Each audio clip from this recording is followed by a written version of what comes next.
অজু করার সাথে সাথেই আমাকে আপনাকে এই দোয়াটা কি করতে হবে, পড়তে হবে। যদি পড়ি তাহলে আমার ফজিলত রাসূলুল্লাহ সাল্লাল্লাহু আলাইহি ওয়াসাল্লাম বলছেন ওই ব্যক্তির জন্য আল্লাহ সুবহানাহু ওয়া তাআলা ওই ব্যক্তির জন্য জান্নাতের 8টি দরজা উন্মুক্ত করে দেন। সুবহানাল্লাহ।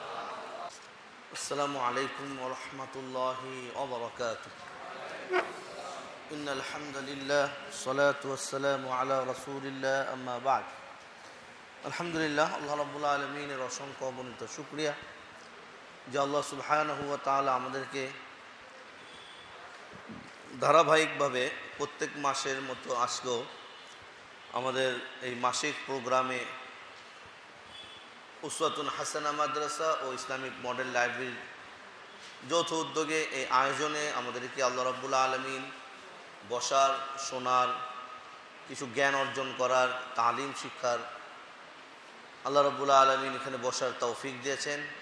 এই জন্য আমরা সর্বপ্রথম তারই দরবারে শুকর আদায় করি, বলি আলহামদুলিল্লাহ। আমরা দরুদ পেশ করি আমাদের নবী, বিশ্বনবী মুহাম্মদুর রাসূলুল্লাহ সাল্লাল্লাহু আলাইহি ওয়াসাল্লামের উপর। সম্মানিত হাজিরিন মুসলিম মজলিস, আমরা এর আগেই খুব আলোচনা সুন্দর শুনছিলাম পরস্পরের মহব্বত, ভালোবাসা এ বিষয়ে আমরা কিছু কোরআন এবং সুন্নাহ থেকে আলোচনা শুনে আসছিলাম।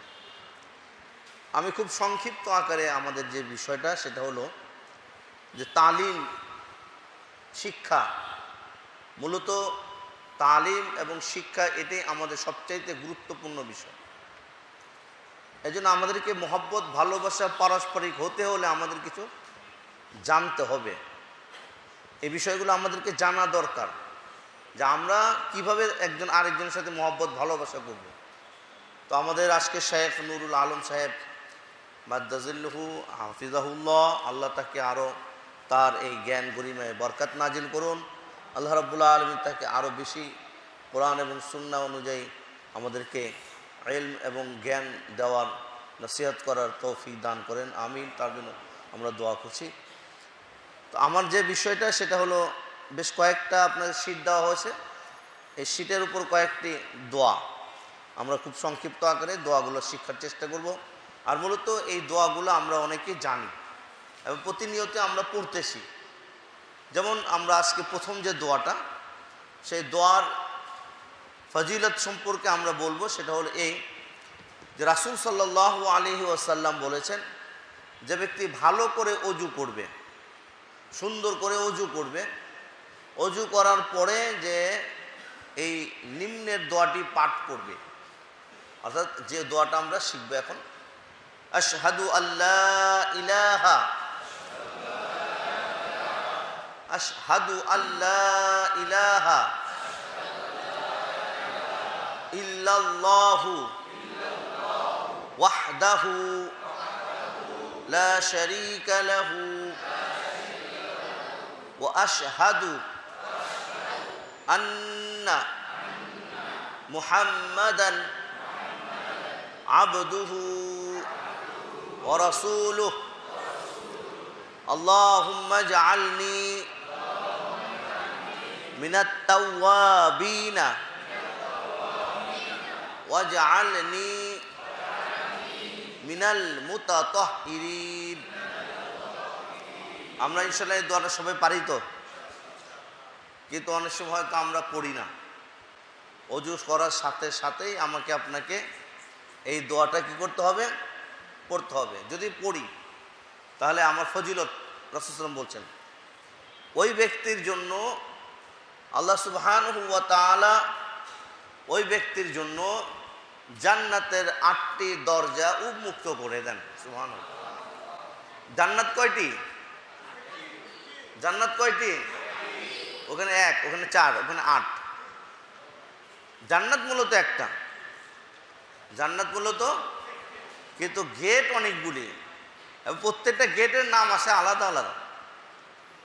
আপনি সলাত আদায় করতেছেন, বাবুস সলাত, সলাতের গেট যে আপনাকে ডাক দিবে, আসেন আপনি নামাজ পড়ছেন 5 ওয়াক্ত, আপনার গেট এটা। এইভাবে প্রত্যেকটা বিষয়, আপনি দান করেছেন, দানের গেট আলাদা, হজ করেছেন, হজের গেট আলাদা, সিয়াম পালন করেছেন, সিয়ামের গেট আলাদা, এভাবে জাকাত দিয়েছেন, জাকাতের গেট আলাদা। এইভাবে আল্লাহ সুবহানাহু ওয়া তাআলা আমাকে আপনাকে জান্নাতে নিয়ে যাওয়ার জন্য উন্মুক্ত করে দিবেন 8টি দরজা। সুবহানাল্লাহ। এবং বিশেষ করে আমরা শুনেছি, জানি যে সিয়াম পালনকারীর জন্য বিশেষ গুরুত্ব রয়েছে। ও দরজা যেটা ঢুকবে যারা, আর অন্য কেউ আর ওই দরজা দিয়ে ঢুকতে পারবে না, ওই দরজা বন্ধ হয়ে যাবে যদি সিয়াম পালনকারীরা ঢুকে, শুধু তাদের জন্য। যাক, তো আমরা এই দোয়াটা বিশেষ করে অজু করার সাথে সাথে পড়ব। অনেকে আমরা দেখি যে অজু করার পরে দেখা গেল গেটের সামনে বা ওই কবরস্থানের সামনে এসে অনেকে আঙ্গুলগুলো আকাশের দিকে উঠায়, মানে আকাশকে সাক্ষী রেখে ও দোয়া পড়তেছে, এরকমটি। কিন্তু বিষয়টা কিন্তু মূলত এরকমটি না, অজু করার সাথে সাথে পড়তে হবে। তো আমরা যদি এই দোয়াটা পড়ি তাহলে আমার জন্য, আপনার জন্য 8টি দরজাই জান্নাতের উন্মুক্ত করে দেওয়া হবে। রাসূলুল্লাহ বলছেন, যে দরজা দিয়ে সে যেতে চাইবে ওই দরজা দিয়েই তাকে প্রবেশ করানো হবে। আমরা দোয়ার এটা অর্থটা পড়ি, সবাই পারি তো আমরা? আবার বলবো, আবার বলি, আশহাদু আল্লা ইলাহা ইল্লাল্লাহু ওয়াহদাহু লা শারীকা লাহু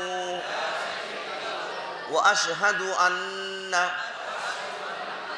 মুহাম্মাদান আবদুহু ওয়া রাসূলুহু আল্লাহুম্মা ইজআলনি মিনাত তাওয়াবিনা ওয়াজআলনি মিনাল মুতাতাহহিরিন। এই দোয়াটা প্রত্যেক মসজিদের অজুখানায় লেখা আছে। এই জন্য আমরা যারা পারি না, মুখস্থ নাই এখনো, অন্তত ওয়াক্ত হয় যখন সালাত আদায় করবো, অজু করবো, আমরা ওটা দেখে দেখে পড়তে পড়তে আমাদের। আর বিশেষ করে আপনাদের যে সিটটা দেওয়া হলো, এই সিটটা অবশ্যই আপনি কী করবেন, বাড়িতে এমন একটা জায়গায় রাখবেন যাতে আপনি আসা যাওয়া চলাফেরা উঠা বসার সময় যেন আপনার নজরে পড়ে এই যে একটা সিট আছে, দেখলেই আপনি বুঝতে পারবেন, তখন আপনি পড়তে পারবেন, অল্প অল্প করে মুখস্থ করবেন। তো আল্লাহ সুবহানাহু ওয়া তাআলার এই দোয়াটা আমরা, আল্লাহ সুবহানাহু ওয়া তাআলা আমাদেরকে তৌফিক দিলে আমরা পড়ব। এর অর্থটা আমরা জেনে নিই। আশহাদু আল্লা ইলাহা ইল্লাল্লাহ, আমি সাক্ষ্য দিচ্ছি আল্লাহ সুবহানাহু ওয়া তাআলা তিনি ছাড়া কোনো ইলাহ নেই, তিনি ছাড়া কোনো সত্য মাবুদ নেই, তিনি ছাড়া কোনো সত্য উপাস্য নেই। ওয়াহদাহু, তিনি এক। লা শারীকা লা, তার কোনো অংশীদার নেই।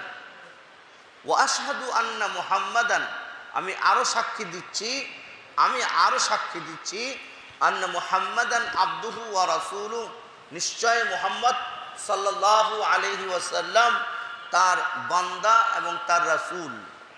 এ হলো দোয়া। এরপরে যে অংশটা, এটা আরেকটা অংশ।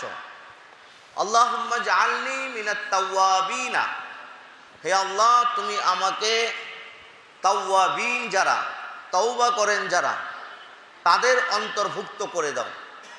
ওয়াজআলনি মিনাল মুতাতাহহিরিন, আর যারা নাকি পবিত্র, যারা পবিত্র তাদের অন্তর্ভুক্ত করে দাও। তাহলে আমাদের মধ্যে সবচাইতে পবিত্র কারা বলতে পারবেন? যারা আল্লাহ সুবহানাহু ওয়া তাআলার প্রদত্ত নবী এবং রাসূল বান্দা, এরাই হচ্ছে পবিত্র, এদের কোনো গুনাহ নেই। তাহলে আমি কি বলতেছি, যে আমাকে আপনি নবীদের অন্তর্ভুক্ত করে দেন। মুতাতাহহিরিন, পবিত্রকারী যারা, পবিত্র অর্জন করছেন যারা, পবিত্র যারা, বিশেষ করে নবীরা, আল্লাহ আপনি আমাদের তাদের সাথে অন্তর্ভুক্ত করে দেন। তাহলে আমরা দোয়া পড়তেছি আল্লাহর কাছে, এই কথাগুলি বলতেছি।